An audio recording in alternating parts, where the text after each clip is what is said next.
I don't want no oil, a spoil in my shoreline. I like fish much better than crud. I like birds and things, a-creeping and crawling. Won't trade no more oil for blood. The sun done give us all we need to make this country run. But that black demon oil's got us fussing and fighting, and I do believe it's time we was done. I don't want them nukes run by them kooks who think radioactivity is fun. No more three-headed frogs or kids with leukemia. Nuclear power ain't fit for a dog. The sun done give us all we need to make this country run. But that nuclear power's got us fussing and fighting, and I do believe it's time we was done. No nukes!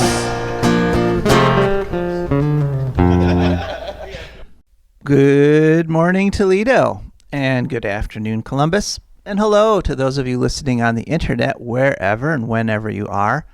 My name is Joe DeMare, and you have had the incredible good fortune to tune into For a Green Future. For a Green Future is a show where we talk about ecology and the environment, and we talk about it in the ways that it affects you, your wealth, your health, your happiness, the wealth and health and happiness of your friends and your family and your coworkers and the birds overhead and the worms underground and everything in between, because we're all, like it or not, tied up together in this wonderful, great big wibbly wobbly ball called Earth. And today's show is actually a pre-recorded show. I'm going to be traveling in Pennsylvania, and decided not to try to risk the whole trying to do the show from afar, because I've had experiences in the past where that did not work out very well. So one good thing about having a pre-recorded show is that you get a higher audio quality than when we're in a studio and there's a whole bunch of people in there shifting around and making noise and stuff. And unfortunately, it reads you're not going to be able to call in, of course, but it still means we still have an excellent show. So you and I are going to chat I'm going to chat for another few minutes here. And then we have kind of an unusual interview. We are interviewing Dr. Lehman Marks, and he is head of something called the Solar Car Challenge. And every year what he does is organizes a big race between high schools all over the country, high school kids that have built solar-powered cars. And it's kind of an upbeat interview, and it's fun. And just a reminder, there's been so much propaganda against electric cars, and I just wanted you guys to hear that firsthand from somebody who works with people that build cars by hand, that solar power is actually a very practical way to power our transportation system, our cars. And kids, literally high school kids, are able to do it. So then the question is, why aren't we grown-ups doing that too? Then after we hear from Dr. Marks, we'll hear from our wonderful advertisers and patrons. Then Rebecca Wood has a nice report on Vieques Island, which is just off the coast of Puerto Rico. Sort of a tropical paradise, ? We'll find out. And then we have a whole bunch of ecological news to get through. So that's it. That's our show, and I'm really looking forward to it and looking forward to talking with you folks. Now, I'm recorded this on on Friday, and there's actually talk of frost this evening. So I went out in the garden and picked a bunch of the tomatoes out there. It's the end of the year, and even in gardens that aren't sadly neglected like mine was this year, this is the time of year where sort of the weeds, you kind of are there's only a little bit of time left. The weeds kind of take over a little bit, and the garden looks sad. Today's a very sad, it's kind of a cloudy, gloomy day. And it's easy to get into some gloomy thoughts. One thing that I haven't seen this fall that I really wanted to mention or mourn the loss of, I guess, is this is the time of year where normally we're supposed to be seeing huge flocks of birds flying south for the winter. And I remember seeing those flocks, especially as a child, and sometimes they would go for hours. You'd see just, flock after flock and different kinds of birds, not just geese. There'd be all sorts of there'd be wood ducks, there'd be, lots of different sorts of birds heading south. And so far, I have to say this year, I haven't seen any. I have not seen a single flock of birds heading south. And we're being told that there's a bird apocalypse going on right now, that bird populations have dropped by like 50%. But when you get a fall like this one where there's barely any birds to be seen heading south, it really drives it home that we are losing the birds. We are losing these wonderful creatures that have actually, birds have been around much, much longer than us humans have. I mean, birds went all the way back to the time of the dinosaurs. But we are letting them become extinct. We are through our actions, we are wiping them out. And I just wanted to also remember on my little home studio here, on my monitor, my background, I have a picture of a mother pangolin, like trying to protect its child, and they're looking back at the camera, and it's like this really poignant look. And so I decided to just sort of check in and see how the pangolins are doing. We've reported on them before that they were being hunted to extinction in Asia, and turns out they pretty much are extinct in Asia. There might be one or two, somewhere, but functionally they've been wiped out in Asia. And so what Asia has done is they've turned to Africa. So the Asians are busy eating the African pangolins, and pangolins are a very critical part of the ecosystem. Pangolins eat termites and they eat ants.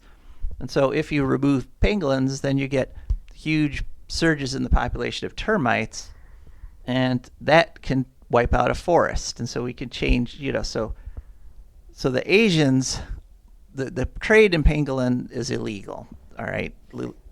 But that hasn't stopped Nigeria from becoming a tremendous port, a tremendous capital of pangolin exploitation.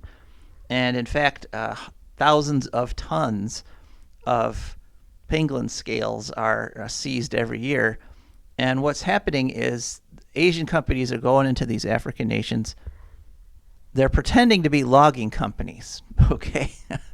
So they're pretending to say, oh, we're just here to cut down your forests. We're not here to trade in pangolins. But then they use the forest business as the cover for their pangolin smuggling, because pangolin smuggling is much more profitable, because a lot of Asian people have a lot of myths around using pangolin parts for medicines and stuff. And so what they're finding is they're finding there'll be a boat and it'll have a bunch of logs there in the hold. But then if you look under the logs, like the hold has been engineered so that under the logs they've got space for pangolin scales. And so it just boggles my mind that they're using one ecologically destructive business as a cover for another ecologically destructive business, which is also illegal. But that's not stopping the Asians from eating all the pangolins. And it's really a terrible crisis, but it's one of hundreds of terrible crises. And the problem, of course, is that as long as people are making profits off of these terrible trades, and it turns out pangolins are the most traded creature in the world. I mean, there's black markets for things like ivory, elephant ivory, and rhinoceros horns, but all of that pales in comparison to the pangolin trafficking, because eating pangolin is considered a sign of affluence in a lot of the Asian cultures. So people pay tons of money to get pangolin meals, and they pay tons of money to get pangolin scales.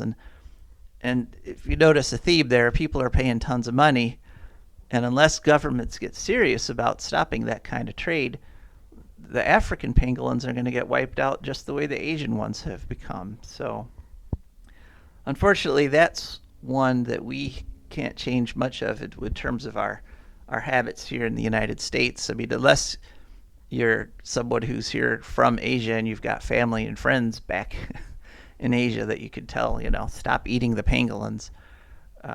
But it is one, it's just another example that ecological wisdom, which is, one of the Green Party's 10 key values, and I am a Green Party member, ecological wisdom should be at the base of all our decisions, because as we're learning to our chagrin, if it isn't, then if your base isn't solid, then your entire society isn't solid. If you don't have a foundation of respecting the environment that's supporting you, if in fact your all your policies are geared towards chopping down that base that supports you and turning it into, fancy meals at restaurants or tinctures for medicinal purposes or whatever, if you eliminate the base of the ecosystem that supports your society will collapse. And it doesn't matter how advanced it is, it doesn't matter how much technology it's got.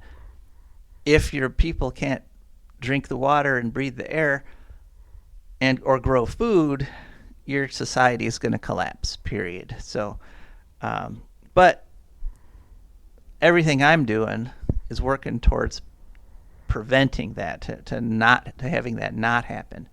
And if everybody puts more effort into creating the sustainable future, if when you're making all your choices, you always keep that environmental choice, keep that a factor in everything you buy and in everything you do.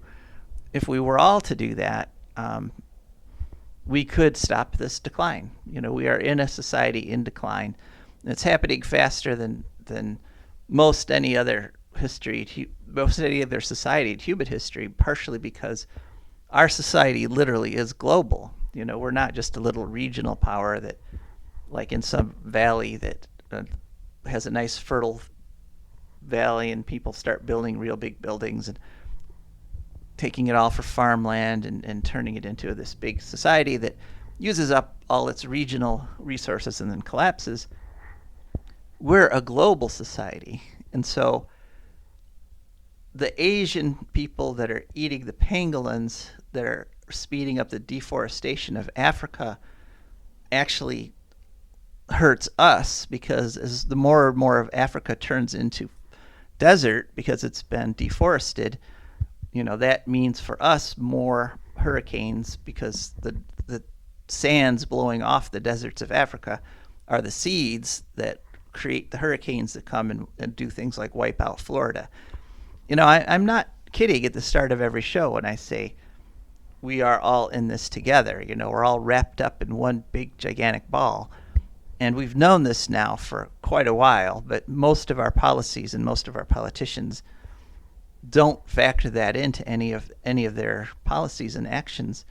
And so I'm happy that you folks are listening, and I'm very glad that I'm able to talk with you guys each week about these sorts of things. And just, take a look up at the skies, and if you happen to see a flock of birds going by, heading south, if you actually see some, take a picture of them and contact me. Send me an email at joe@joedemar4agreenfuture.org, or you can send a text to 419-973-5841. It really bugs me that I didn't see any migrating birds this year, and I would really like to just at least see a picture of some. So if you were lucky enough to see a flock of birds heading south, let me know. I'd appreciate it. Thanks.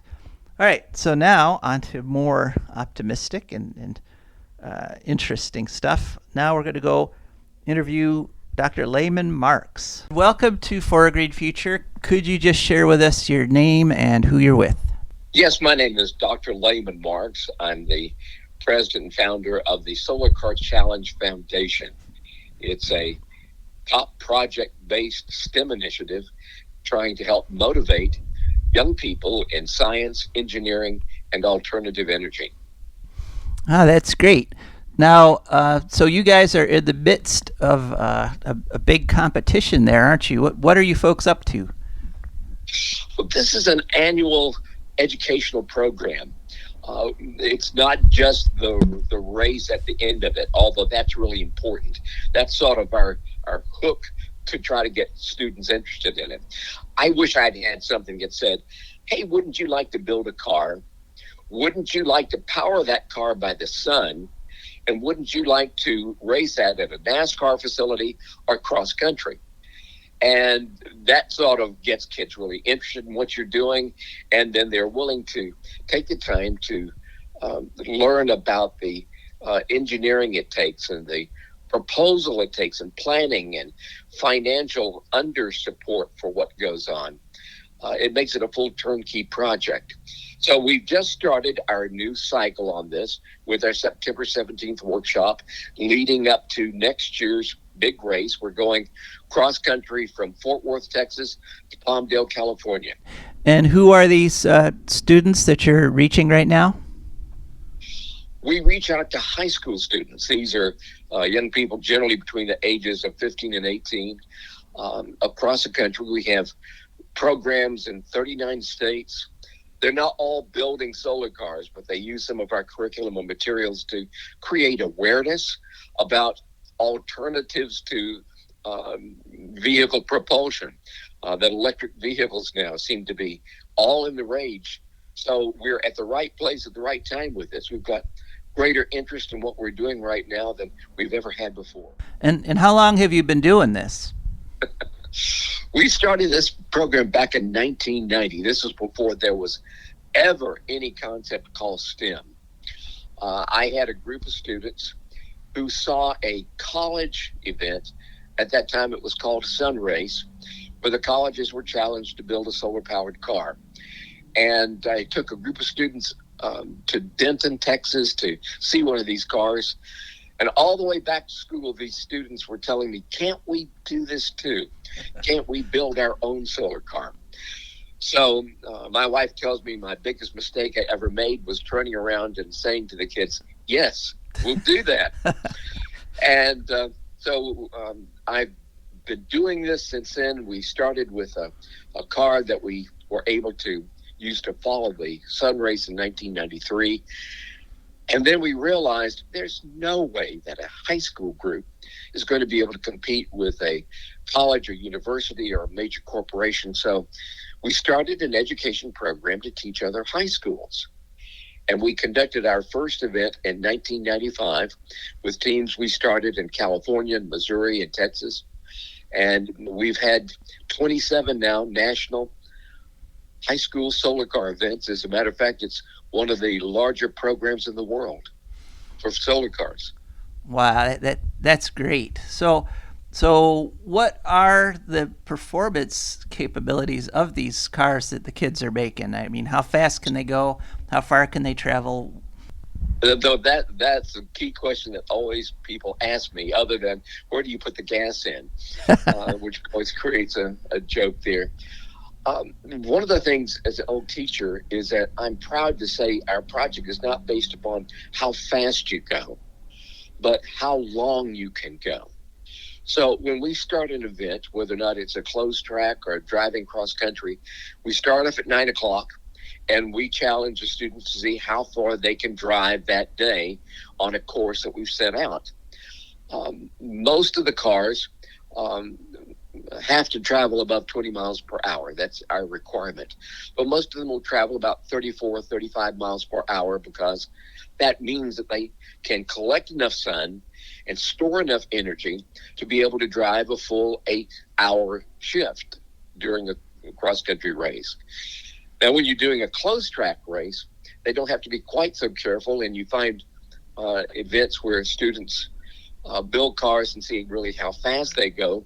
This past year, we had all of our records broken with a team from Washington State racing their vehicle at 67.5 miles per hour. Wow. That's impressive. It was, and that was for a full race day. Most of them won't do that. That was not a first high school built car. That was a car that had been developed over 3 or 4 years, and students bootstrap up their project to be able to try to attain the best of what they can achieve. When we started this, it sort of evolved that I wanted the students to learn what a real business was like.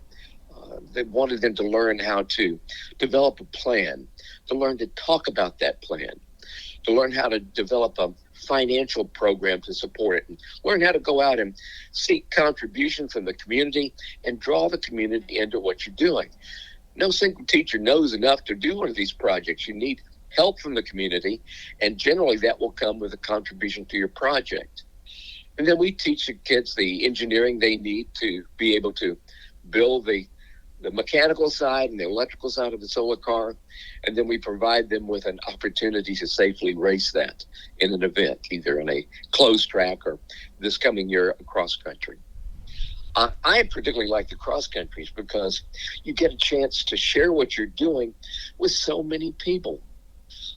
Tens of thousands of people will come out to see these young people as they go through the communities, and you get all kinds of comments, but one that really touched my heart the most was in a small town in Indiana. We just pulled into this grassy field to put on a display in this town, and there must have been 500 youngsters, elementary and lower middle school kids, run out on the field to meet these kids as they drove up. And these kids were touching the drivers as they were getting out of the car. It was very similar to in the movie Close Encounters of a Third Kind, where the aliens go up and they touch Richard Dreyfuss at the end. And I went up to a couple of these kids and I said, "Why are y'all doing this?" And a kid looked at me and he said, "Because they're astronauts."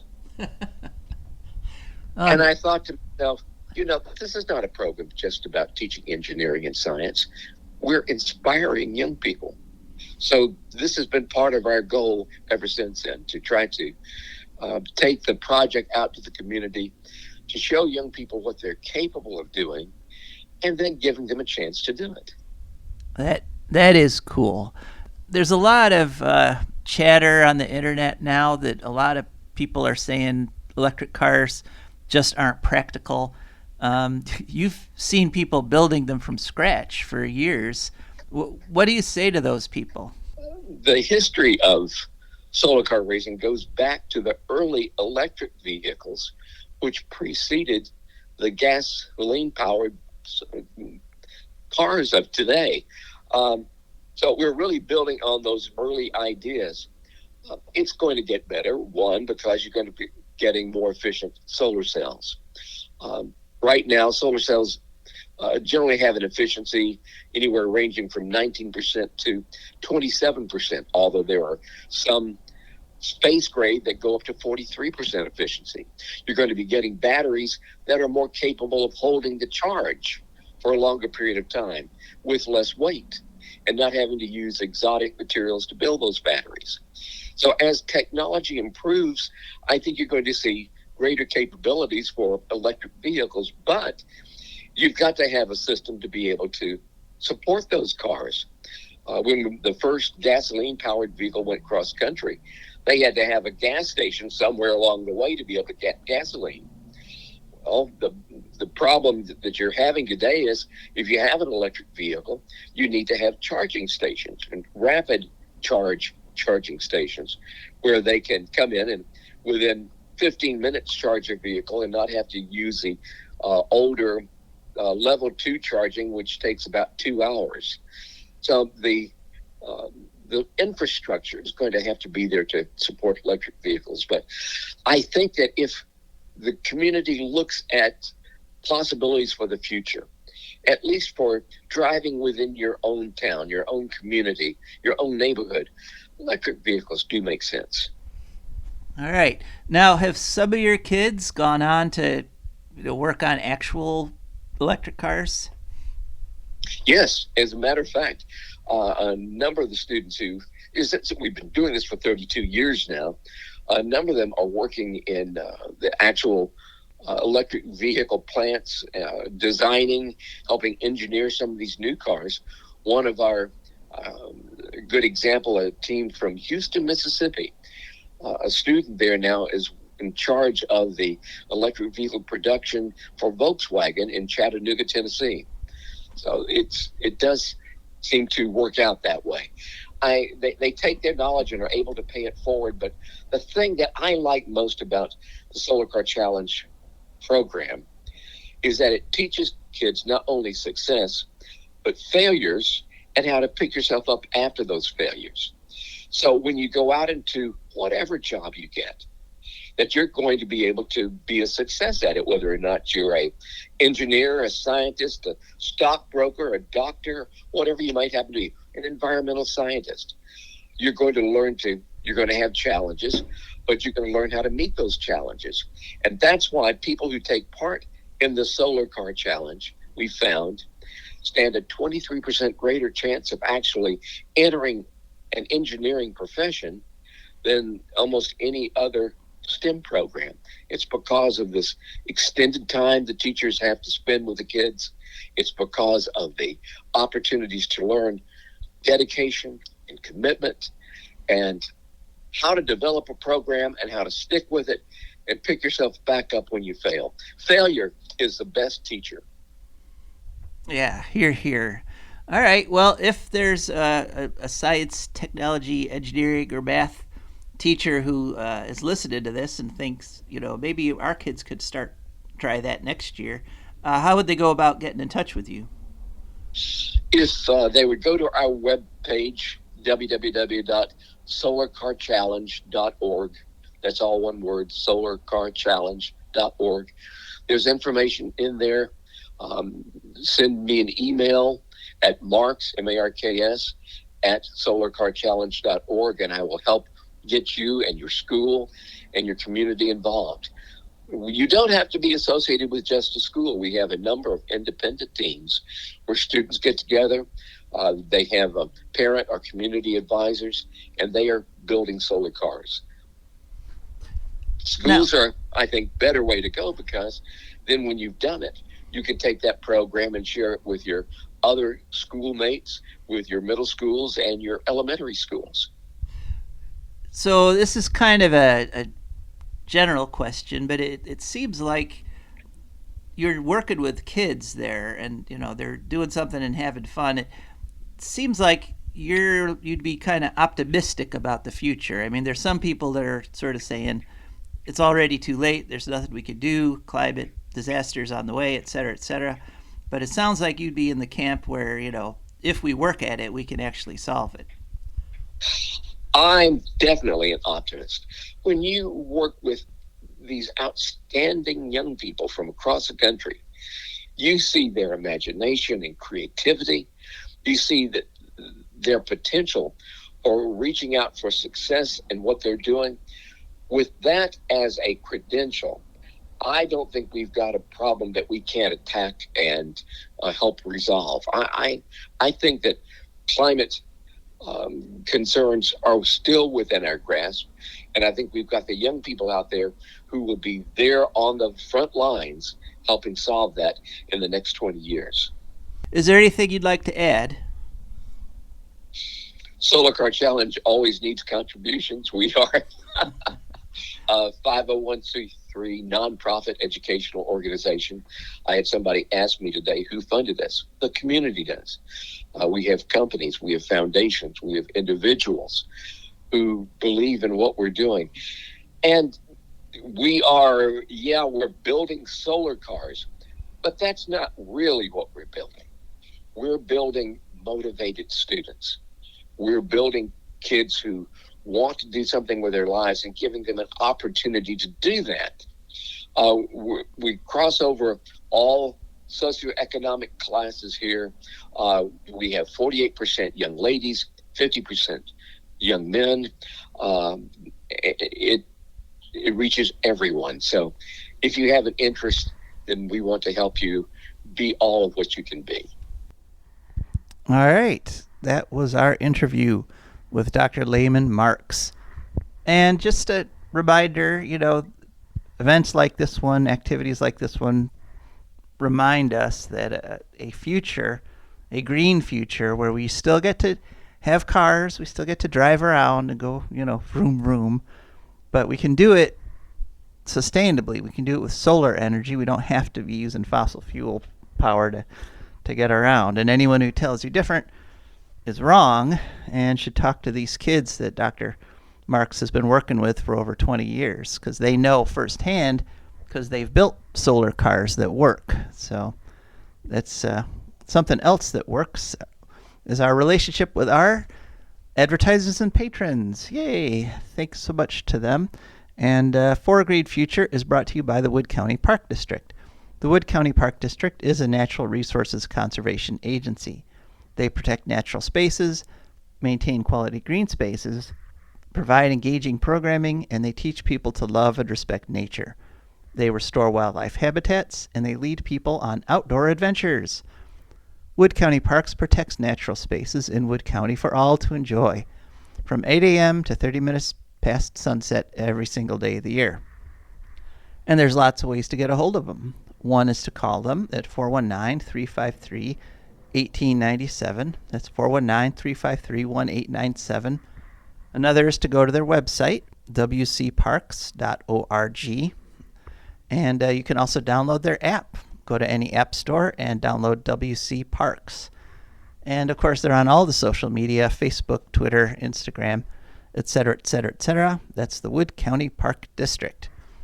For Green Future is also brought to you by our patrons, and patrons are wonderful, I would say patriotic people who have gone to our website on patreon.com, that's spelled Patreon, and they searched Patreon for a Green Future. Up popped our little Patreon page, and they signed up at the monthly level that matches their budget. So we're not asking you to suffer if you don't want to, but we are asking you to make a little bit of a donation, sign up for a little bit of a contribution each month, and we would be eternally grateful. That's patreon.com, and search for a Green Future. All right, now it's time to go on to our weekly little piece of natural information from my co-host, Rebecca Wood. Okie doke. Well, being that it is still technically speaking Hispanic Heritage Month, I thought I would do Vieques Island, which is a lovely little sort of a sub-island off the east coast of Puerto Rico, which the United States military, the Navy has used for, what did it say, 60 years as a bombing range and training exercise area, or at least large portions of the island. It also is a very nice tourist attraction, apparently. There's Mosquito Bay, where there are a lot of, it's famed for its tours of the bioluminescence. Apparently it turns a lovely shade of sort of glowing bluish green at night, so that sounds nice. It's got the Vieques National Wildlife Refuge, which has wild horses on it, and something called Fuerte de Vieques, an 1800s museum fort, it was Spanish, obviously. Apparently the U.S. Navy used it for 60 years, and they only stopped in 2003 using it actively as a bombing range. And it made the Superfund list in 2005. So, nice place to visit. A lot of heavy metals, basically, is a summary. I found this EPA 2019 request for funding applications to study the toxic contaminants of soil, water, plants, and animals. Which sounds good. Yeah, I don't know. It says some stuff about, we need to know, exactly what kind and how much and that stuff, so we can make a plan here. On the other hand, it says something about in cooperation with the community's goals to live healthier lives. So it's either good or possibly one of those things where it's like everybody's like, please clean it up, for the love of God, clean it up. clean it up now. And the government is like, let's do a study, let's do a study. Right. Yeah. Let's do it. Another 20 years, we'll do another study. So, yeah. Apparently, the plants, animals, soil, and water are all contaminated in the bombing ranges and possibly outside of them, the former bombing ranges. I imagine there's a lot of unexploded ordnance there, too. That, too, yes. There are surface and underwater munitions and or degradation byproducts, including PFAS, toxic metals, chlorinated chemicals. That sounds nice. And they're looking for innovative remediation and mitigation methods to be developed in these studies, which, I don't know, why not effective ones, like why they got to be innovative exactly, Instead of asking, it sounds to me like we're looking for ways to do this on the cheap, frankly. Right. Maybe I'm being a little cynical. I have no proof of this. Just sort of, yeah, okay. So, yeah, it may include. It also says something interesting about these plans that grants are supposed to apply for. They may include experimentation on human subjects in their research, intentional exposure, but no intentional exposure of pregnant or nursing women, fetuses, or children. Oh, well, that's nice. That's good. That seemed a little like, how can you safely do this with No, it does not sound like they didn't say testing people. They said it sounded very bad. It's online. It came out in 2019. This thing apparently. Oh man. So, yeah, a couple of aspects seemed a little alarming to me, but, maybe I'm wrong and they'll clean it up and everything will be good. Really hoping so. So they need to determine the human exposure status at the Vieques Superfund site, said. Rage areas may contain mercury, lead, copper, lithium, magnesium, perchlorate, TNT, napalm, depleted uranium, PFAS, PCBs, solvents, and pesticides. Oh, yummy. Man, what a toxic stew there. And depleted uranium is horrible. I mean, it's radioactive. Yep. It does all kinds of nasty stuff, both chemically and radiation-wise. Oh, man. And it says the contamination has not been fully characterized, quote unquote. So they don't. Apparently, they didn't keep records of what they were pitching in there. That seems bad. Just keep shooting. We'll count later. Just keep firing. Wow. Yeah, so that is what is going on with Vieques Island. I remember as far back as the 90s, people were lobbying to have them stop that and clean it up. I guess they finally did eventually. So yeah, I mean, it's apparently a very nice place. It's got a little thriving tourist industry, got snorkeling, beaches, everything you could want. You might want to sort of, do some research and find out if it's actually worse than Toledo if you want to move there, with our 2 nuclear plants and a couple of refineries all around the place. Lots of farm chemicals going in the water. I don't know. So, yeah.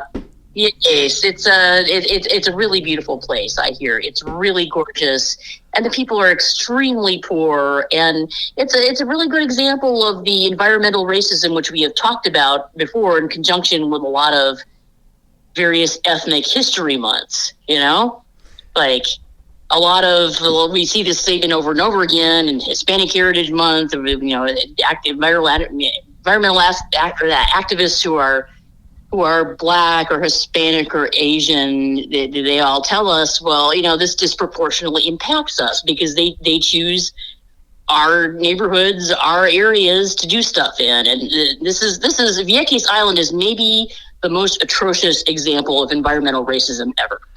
Very possibly. Wow. And it also is an example of a place that there's a lot of places that look fine because they've got trees and flowers and bushes and stuff, but but they could still be, horribly contaminated and essentially unlivable for the creatures that live there. But if you just look at them, they look great. Yep, very true.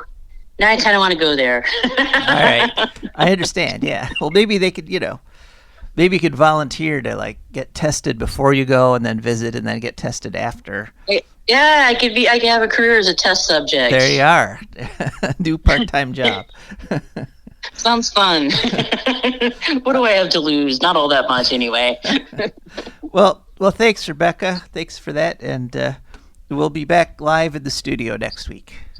Yes, looking forward. Have a good week. Bye-bye. Okay, bye. And that's Rebecca. We're very grateful for her contributions to the show. So now on to ecological news. And for our first ecological news story, we're going to get back in the time machine and head back to July, because there was an important story that I didn't catch back then.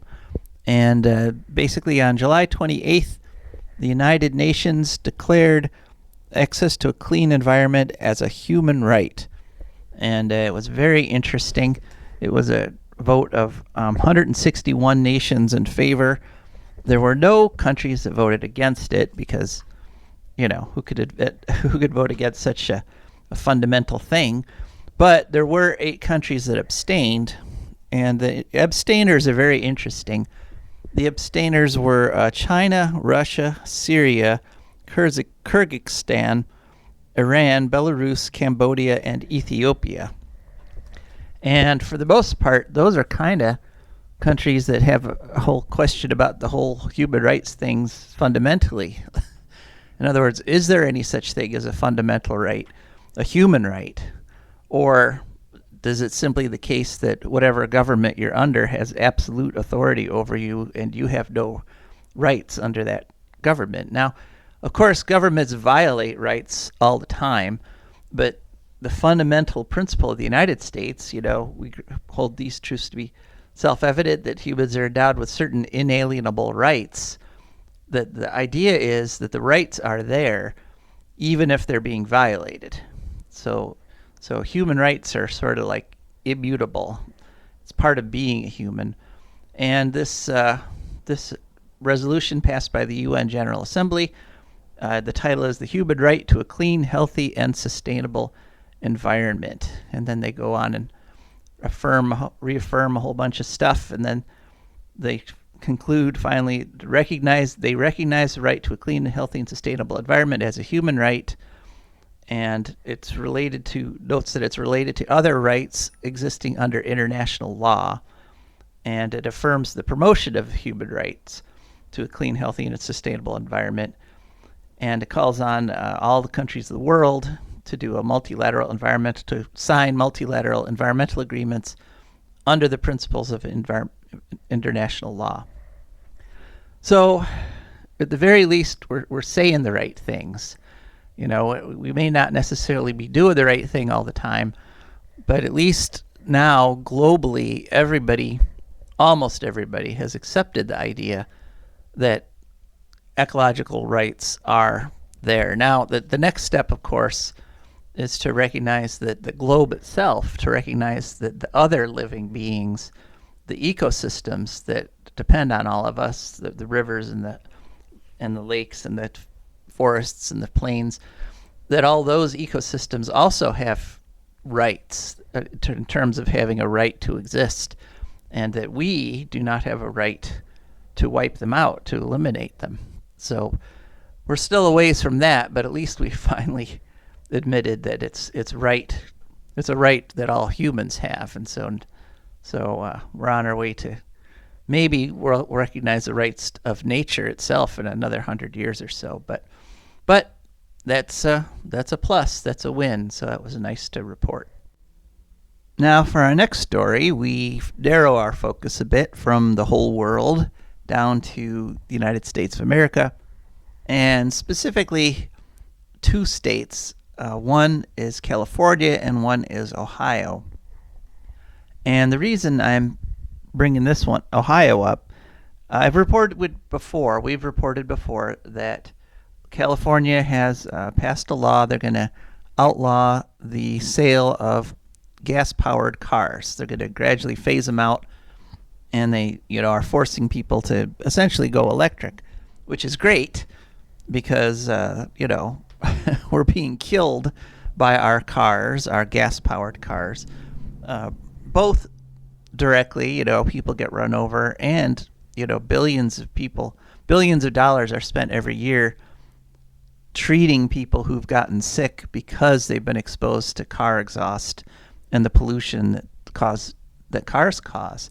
In fact, in California, it's $13 billion every year spent on medical expenses that could be avoided if people didn't have to breathe in smog all the time, breathe in car exhaust.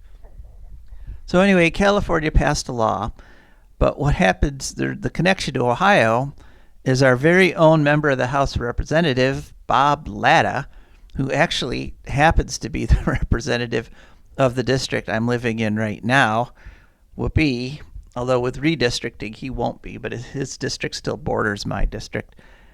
He got 157 other Republicans to write a letter to Joe Biden, of all people, asking him to block the California law. Now, the President of the United States doesn't actually have any authority over state laws like this, so it's a huge. All this is an election year publicity stunt. And Bob Latta is up for election right now. He is on the ballot, evil as he is. But this makes that whole, remember conservatives used to talk about states' rights. They used to say that the federal government shouldn't have any authority over what states do. And now they're asking the guy who runs the federal government to overturn a law that was put in place by a state government. And, the reasoning is just insane. They're afraid of electricity, is what it is. They're afraid that they say there's not going to be enough electric power to power the electric cars, but they forget that electric cars only use a quarter the energy that gasoline cars use. They're much more efficient, so they're way overestimating how much power is going to be needed to make this transition. And if people put solar panels on their roof, like I have, it's easy. It's not that expensive. And then your household, your roof, will be supplying you just about enough power to run your car. And so you're not, it's not going to be a huge strain on the grid if people put solar roofs on. And Californians want to put solar roofs on. They've made that very clear over and over again, that they want to be able to get their houses as carbon neutral, and people are willing to make the investment to do it over there. And so this is just insane. It's insane on so many levels. It's insane on a states' rights level. It's insane on a humanitarian level, because essentially the Republicans are saying, we need to keep killing all these people that have respiratory diseases so we can keep driving gasoline cars. And it's insane on the fundamental level of global warming and putting CO2 in the air. We've got to stop putting CO2 in the air. And so it's very telling that they did this right on the heels of Hurricane Ian, where all the Republicans said, you can't politicize global warming right now. So while people are still cleaning up on Ian, what do? They do a huge political stunt, basically showing that they're global warming deniers, and just a play for votes by Republicans who are masters at telling people what they want to hear. People want to hear they don't have to change anything. We can just keep going the way we're going with the fuels we've been using, and there won't be any problems caused by that. And that's a lie. It's a tremendous lie, but it's the kind of lie people want to hear. So this is Bob Latta sweet talking the Republicans in his district, telling him, don't worry, you can still drive your big gas guzzling trucks, and it's not going to hurt thing or anybody. Yes, you've got asthma. Yes, your family has, people that are dying from respiratory diseases. But, don't worry about that. It's more important that we keep using gasoline forever.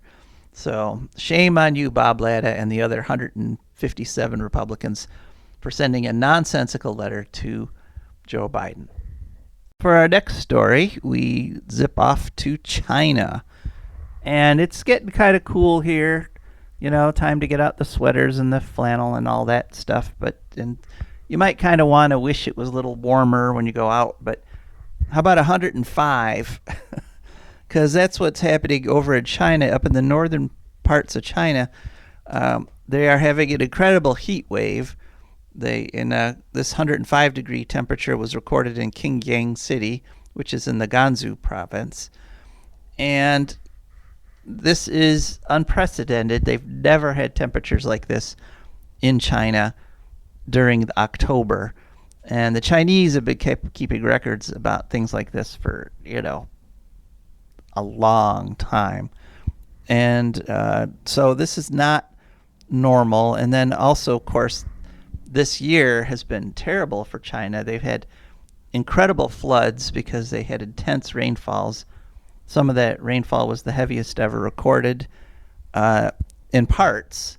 But in other parts of the country, they're having, right now down in the south, they're having a drought, an incredible drought, which has dried entire river systems, just turned them to baked mud. And it's essentially China is getting rocked by this global warming stuff. And anybody who says, oh, sometimes it just happens to get up to 105 in October, no. It has never, ever gotten up that hot before in October in those parts of China, in the northern parts of China. So, so we're having a kind of a textbook, kind of a picture-perfect fall here. Trees are starting to turn, and it's nice and cool, but there's no guarantee we're going to keep the normal weather. This one reason people call it climate change instead of global warming, although I still call it global warming, is that part of what's happening is unpredictability.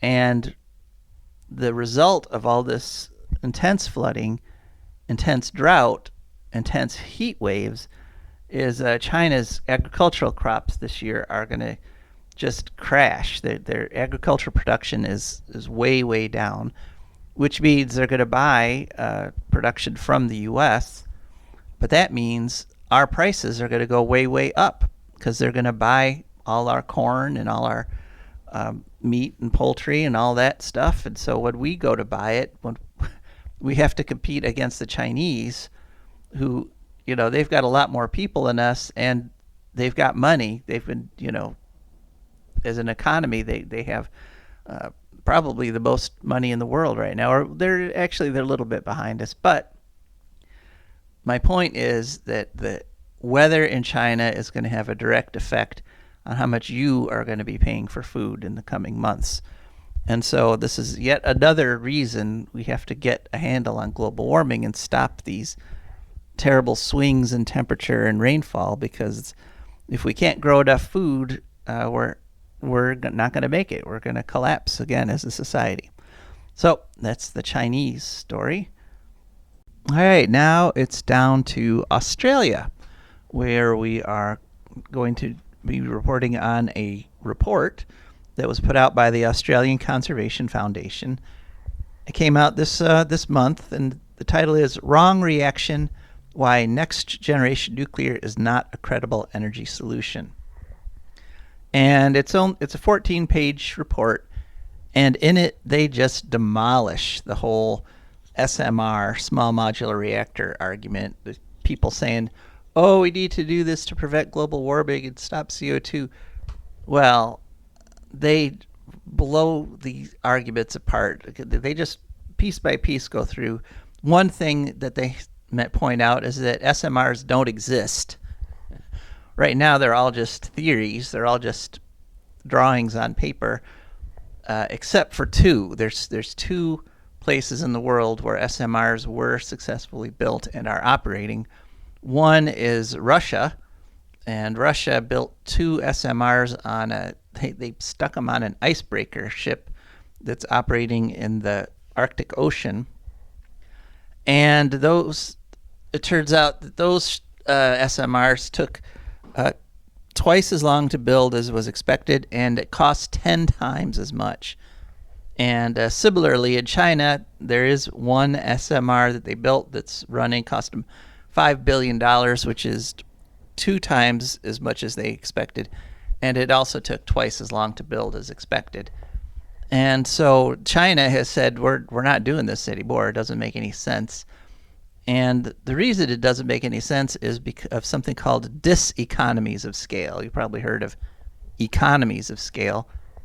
Well, the small modular reactors, you have to put in almost as much resources and as much time and as many people. And so, you have about nearly the same expense as a regular reactor using traditional designs, but you only get a fraction of the power. That's why they're called small modular reactors.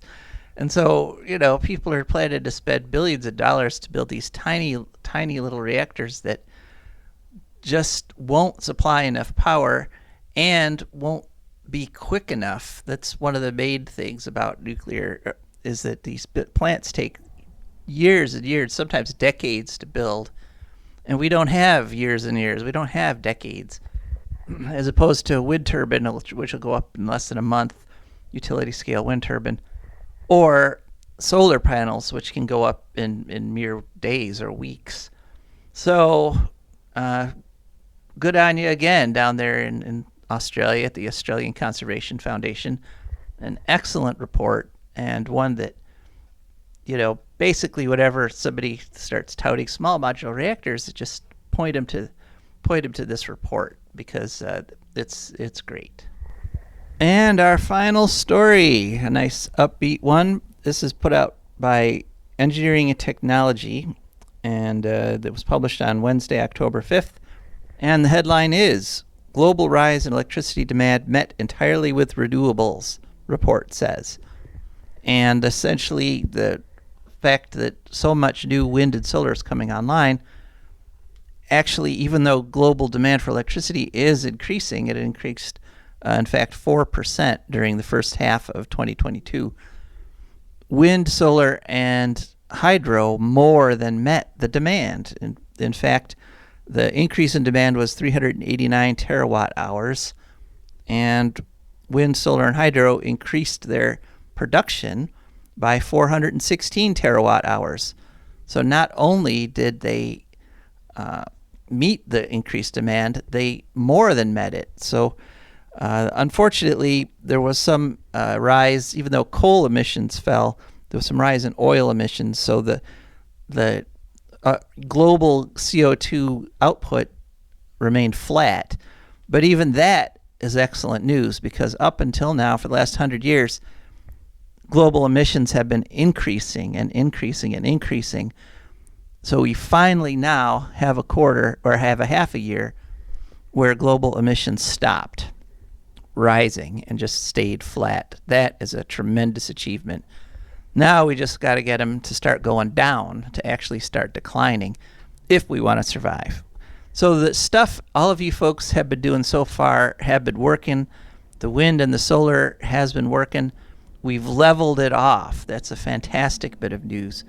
But that's not enough. If we want to survive, we have to start reducing it. And so, buy that electric car. Don't take that trip. Go ahead and walk or ride your bike. Every time you do something, you change everything. So that's it for this week. Thanks so much for listening. This is Joe DeMare, signing off. I don't want no oil, no spoiling my shoreline. I like fish much better than crud. I like birds and things a-creeping and crawling. Won't trade no more oil for blood. The sun done give us